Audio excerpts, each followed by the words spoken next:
నమస్కారం, నా పేరు బాలా. బీసీఎన్ న్యూస్ కు స్వాగతం. ముందుగా ముఖ్యాంశాలు. కేంద్ర భారీ పరిశ్రమల మంత్రి కుమారస్వామితో మంత్రి నారా లోకేష్ భేటీ. విశాఖ స్టీల్ ప్లాంట్ కు 12,000 కోట్ల నిధులు విడుదల చేసినందుకు కృతజ్ఞతలు.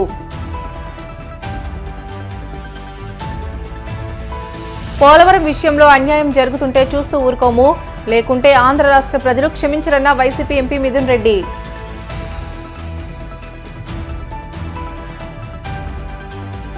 దొంగతనాలపై ప్రజలంతా అప్రమత్తంగా ఉండాలి. పశ్చిమ గోదావరి జిల్లా ఎస్పీ ఆద్నంద్ నయీం ఆస్మి సూచనలు.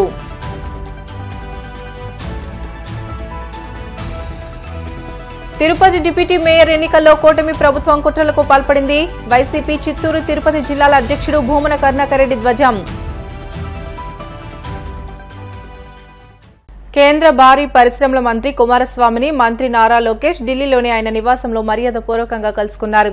ఆయన తండ్రి మాజీ ప్రధాని దేవగౌడను కలిసి ఆయన ఆశీస్సులు తీసుకున్నారు. ఆయన ఆరోగ్య పరిస్థితులను అడిగి తెలుసుకున్నారు. ఈ సందర్భంగా విశాఖ స్టీల్ ప్లాంట్ పునర్జీవనానికి సుమారు 12,000 కోట్ల నిధులు విడుదల చేసినందుకు కుమారస్వామికి లోకేష్ కృతజ్ఞతలు తెలిపారు. ఏపీ ప్రజల సెంటిమెంట్ తో పాటు వేలాది మంది కార్మికుల ఆందోళన మనోభావాలను అర్థం చేసుకుని పెద్ద మనసుతో సహకారం అందించారని కొనియాడారు. స్టీల్ ప్లాంట్ ను సందర్శించి అక్కడి పరిస్థితులను అధ్యయనం చేయడం, ఉత్పాదకత పెంపుదలకు చర్యలు చేపట్టడం, కార్మికుల సమస్యలు నేరుగా తెలుసుకోవడంలో మీ చొరవ శ్లాఘనీయమని లోకేష్ అన్నారు.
పోలవరం విషయంలో అన్యాయం జరుగుతుంటే చూస్తూ ఊరుకోబోమని, అవసరమైతే పార్టీలకు అతీతంగా ఎంపీలతో కలిసి పోరాడేందుకు సిద్దమని లోక్సభ వైసీపీ ఎంపీ మిథున్ రెడ్డి ప్రకటించారు. పార్లమెంట్ బడ్జెట్ సమావేశాల్లో రాష్టపతి ప్రసంగంపై ధన్యవాదాల తీర్మానంపై చర్చలో ఆయన ఏపీకి సంబంధించిన పలు అంశాలపై మాట్లాడారు. 41.15 మీటర్లకు ప్రాజెక్టును తగ్గిస్తూ బడ్జెట్లో ప్రతిపాదనలు పెట్టారని, దీనివల్ల పోలవరం కెపాసిటీ 194 నుంచి 115 టీఎంసీలకు పడిపోతుందని అన్నారు. ఎత్తు తగ్గించడం వల్ల కేవలం 3.2 లక్షల ఎకరానికి మాత్రమే నీరు అందుతుందని, ఇది రైతులకు, రాష్ట్రానికి తీరని అన్యాయం చేసినట్లు అవుతుందని అన్నారు. ఈ అన్యాయాన్ని ఎదిరించేందుకు టీడీపీ ఎంపీలతో కలిసి పోరాటానికి వైసీపీ సిద్దమని, లేకుంటే ఆంధ్ర రాష్ట్ర ప్రజలు క్షమించరని ఆయన వెల్లడించారు. During the partition of the state and in the AP Reorganization Act, Polavaram project has been promised to us as a national project. So originally the project was designed at 194 TMC. And it was designed to cater to 7.2 lakh acres of for irrigation and also drinking water needs. In the recent budget speech, we have seen that the project has been, the storage has been restricted to 41.15 MDDL drawdown level, which means that the capacity of Polavaram project will reduce from 194 TMC to 115 TMC. Sir. This is a big setback for our farmers, big setback for our state. And we demand that the Polavaram project should be constructed as promised by the central government, as given in the AP Reorganization Act. It should not be reduced in capacity, sir. It's a big hit. The capacity, if it is reduced to 115 TMC, it's going to cater to only 3.2 lakh acres of irrigation against 7.2 lakh acres which has been promised, sir. This is a big setback. And I really urge even the Teludesam MPs, we are ready to work together on this, sir. The people of Andhra Pradesh will not forgive us if this is going to be implemented in the state. And we also want to know, sir, recently the NDA government in Andhra Pradesh, the Teludesam party has announced that water will be diverted from Polavaram project for Banakacharla project and give water to Rayalaseema areas. How is it possible when the capacity of the project is being reduced, sir? And in the budget speech, revised cost has also 41.15 MDDL is been reduced to 30,496 crores and the balance grant is only 12,157. So this is a serious setback. Sir, one way there is no promise of special category status has gone back and now even Polavaram project, instead of constructing it fully, now it is being reduced in size and which reduced in capacity, which is totally against our state and interest of our people, sir. We demand that the original Polavaram project capacity should be maintained and we are not going to budge on this. తరచూ జరుగుతున్న దొంగతనాలపై ప్రజలంతా అప్రమత్తంగా ఉండాలని పశ్చిమ గోదావరి జిల్లా SP Adnan Nayeem ఆస్మి పేర్కొన్నారు.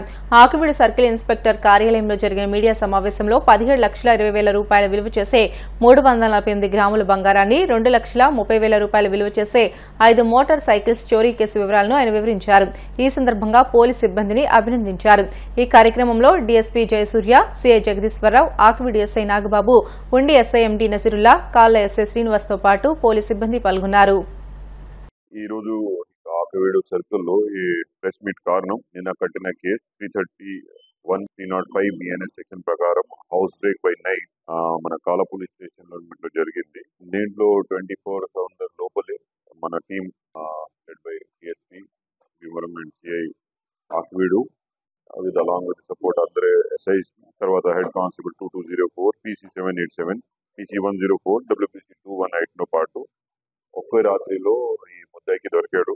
ముద్దాయి పేరు బల్లిరెడ్డి వరలక్ష్మి. ఆయన ఏమో అంటే he was working as a made, ఒక మేడ్ క్లాస్ లో ఒక సిల్వర్ స్ప్రింగ్స్ లో ఒక మన కంప్లైంట్ దగ్గర పని చేస్తున్నారు.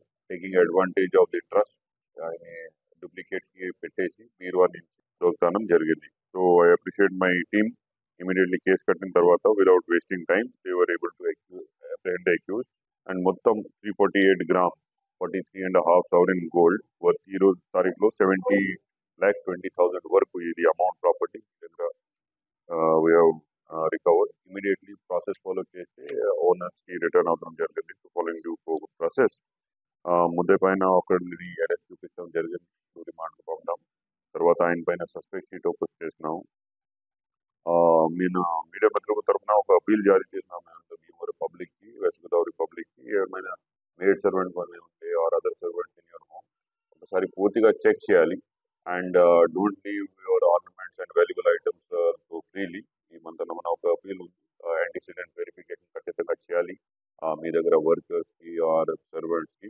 అట్లాగే పరిస్థితి మళ్ళీ luckily in this case were able to detect it immediate. లేకపోతే అక్కడ వెళ్తే or they may be dangerous to your life also. జాగ్రత్తగా విత్ ప్రాపర్ ప్రికాషన్స్ ఈ servant should be placed in your home. ఒక దొంగతనం కేసులో బైక్ థెఫ్ట్ కేసులో బీరా వీరస్వామి వయసు 32 years కి నిడువోల్ మండల్ ఆకివీడు విలేజ్ ఆయన పట్టుకోవడం జరిగింది. ఆయన పొజిషన్ లో 5 బైక్స్ వర్ రికవర్డ్. ఈ కేసు ఆల్రెడీ ఆకివీడు, నిడువోలు, కాలా పోలీస్ స్టేషన్ లో కట్టడం జరిగింది. దీని నుంచి we are already open suspect sheet. ఈ రోజు అరెస్ట్ చూపిస్తున్నాను. Total motorcycle worth 2,30,000 5 cases. Again మన ఎస్డిపి గారు, సిఏ గారు, ఎస్ఐ HC 2204, PC 787, 1040, 443 and 2092 అక్కడ కష్టపడి పని చేసి they have recovered it and again due process follow చేసి return to the rightful owner. మామూలుగా ఇక్కడ బీరా స్వామి దగ్గర ఒక ఫ్రైడ్ రైస్ షాప్ చిన్న కపవరం విలేజ్ నార్మల్ పని అంటే ఇది కూడా సైడ్ లో దొంగతనం.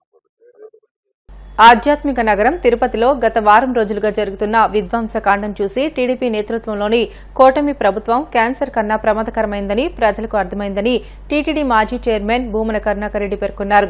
డిప్యూటీ మేయర్ ఎన్నిక సందర్భంగా సార్వత్రిక ఎన్నికలను తలదన్నే విధంగా కూటమి ప్రభుత్వం కుట్రలకు పాల్పడిందని అన్నారు.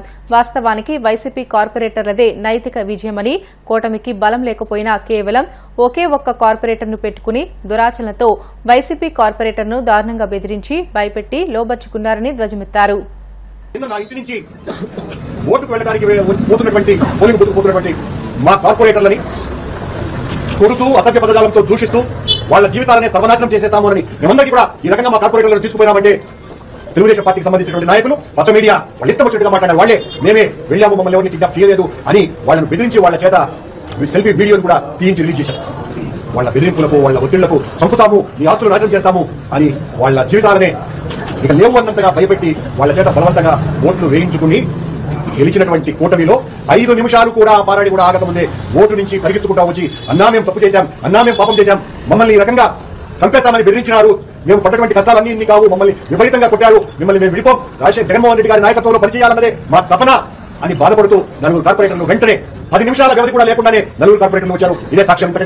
ఇంతకంటే ఉదాహరణ ఇదిగో Anish royal, doctor Anish royal, Mohan Yadav, Anil, Amarnath Reddy, ఈ నలుగురిని కిడ్నాప్ చేసింది. ఈ నలుగురిని వాళ్ళు నిన్న సెల్ఫీ వీడియోలు విడుదల చేయించింది శ్రీధర్ వర్మ అనేటువంటి వ్యక్తి ద్వారా.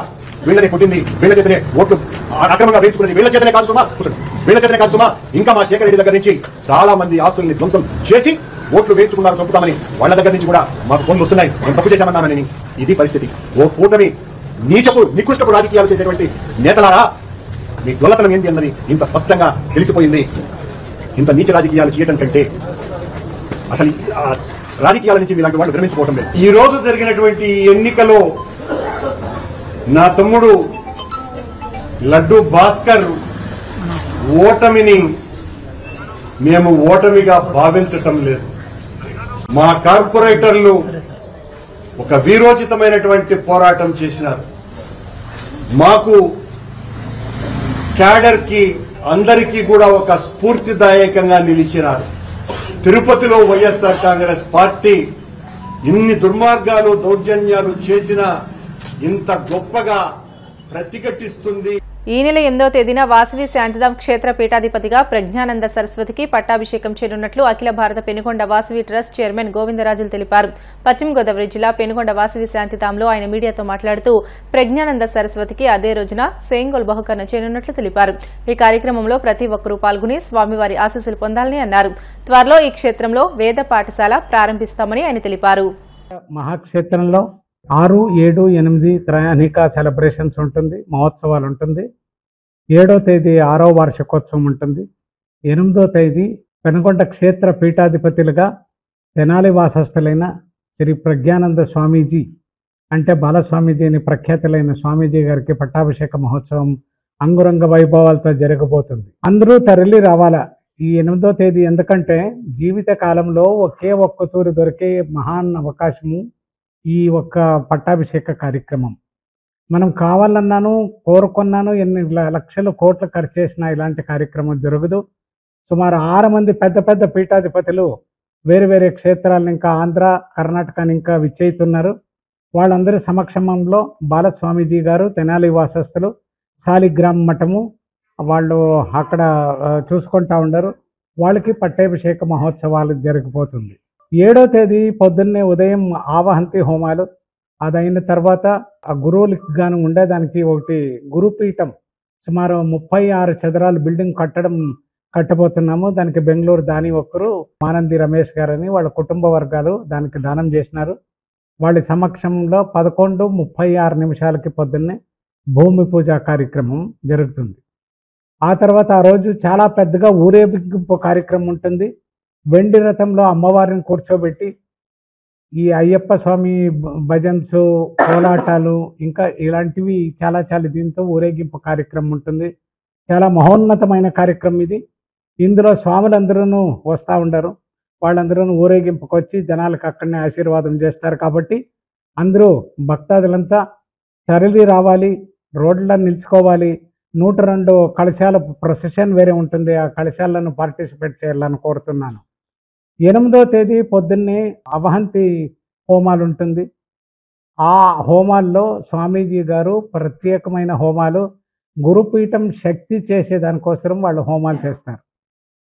గురుపీఠం ఎందుకు కావాలి అనే ప్రశ్న మనకు వస్తుంది. మన సంస్కృతి సంస్కారం చాలా తగ్గిపోతూ ఉంది. 2nd జనరేషన్ 3rd జనరేషన్లో శ్రద్ధాభక్తి తక్కువైతా ఉంది.